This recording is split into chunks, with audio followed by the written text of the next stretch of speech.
Change করে নিয়ে এটা কোন একটা নতুন তো ব্যাগ, কিন্তু এটাই ভালো লাগে। ব্যবহার করতে করতে হয়ে যায় নতুন থাকে। ঈদের আগে কিনছি। ওটা কি ওইটা স্যামসাং কিনছে, আর OnePlus কিনবো না শুন ভাই, ব্যাক করে দেয়? দাগ পড়ে যায়। একটা ফোন 1 বছরও ব্যবহার করা যায় না।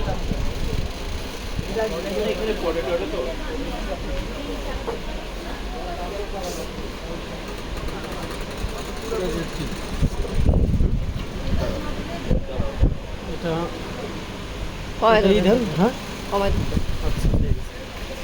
ওটা 2250 টাকা ধরুন। 22 আবার 50 টাকা লাগেন কিছু, আপনি সবসময় আমার কাছ থেকে 50 টাকা কমাই রাখবেন। 50 টাকা লাভ নিচ্ছে এবার আবার ডাইং